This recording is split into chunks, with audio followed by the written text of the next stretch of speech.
Please click like and subscribe and that little notification bell for the next episode. And we're heading for the old 1932 Standard Oil Station. And here we are at the Standard Oil gas station in Odell. And here's the old-fashioned gas pump where they would pump the oil, gasoline into the tank above and then like gravity fill your tank. We're inside the Standard station right now. This is the way a garage used to look back in the day. And the testing equipment and hydraulic pumps and tools of trade back in the day. Then we went to Pontiac. Oh, one of my favorites. Lots of murals. Everybody's got to go to Pontiac. Murals galore. Pontiac is a true town that celebrates Route 66. Yeah. Hi, welcome to Pontiac, and this is the world's largest Route 66 shield mural. This is actually the first in our mural series. It's on the back of the Route 66 museum, and I'm actually standing on original Route 66 brick.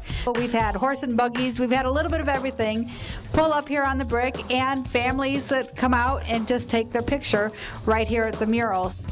We're outside of the Route 66 Hall of Fame Museum with Jim Jones. And Jim Jones, you run this?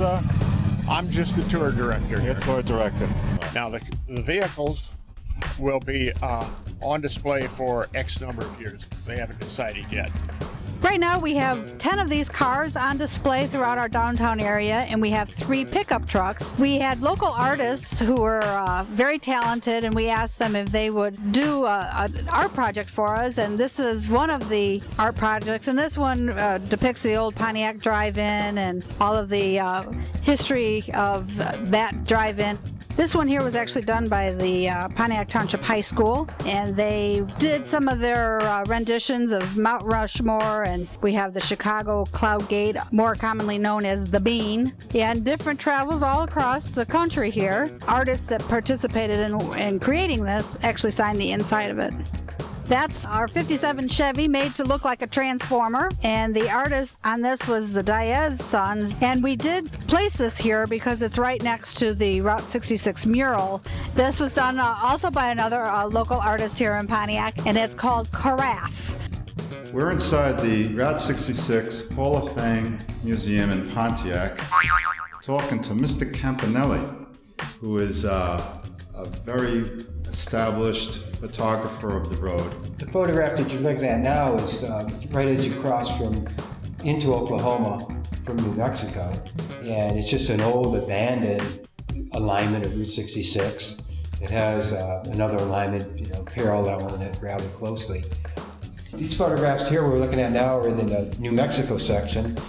Mainly the Motel Safari. There is a place over in Tucumcari, and this Route 66 monument is just a piece of artwork alongside the road there, also in Tucumcari.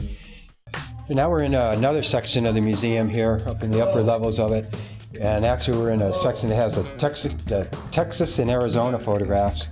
And here's that picture I was talking about with the crutch in the window in Landridge, Texas, basically a ghost town now. Landridge, Texas. What town was that near? That's down the road from Adrian, which is a halfway point, Yep. and in the Vega area, Vega, Texas. Yeah, we have the wigwams here, which are 2 locations along Route 66 still, one out San Bernardino, California. These happen to be in the Holbrook, Arizona area.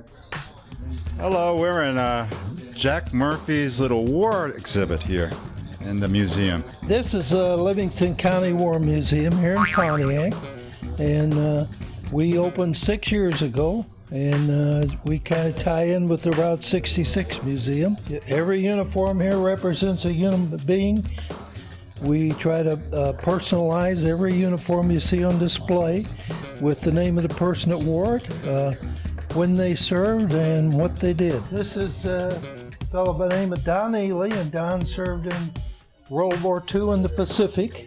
And right next to him in the green uniform is his son, who was a Vietnam veteran. This young man was killed by a kamikaze plane diving into their ship, and he had enlisted before he was old enough, and he died at 17 years old. Dick Pierce was killed in the Philippines, World War II. He was with the 7th Infantry Division. This gentleman was from over at Fairbury, Illinois, and he and 10 men were surrounded in World War II by the German army. They held them off for 7 hours, and when one of the men were wounded, he went out, drug him in under machine gun fire, and then a German tank came to knock these men out, and he fought it off with a rifle and hand grenade, drove it off, but was killed in action.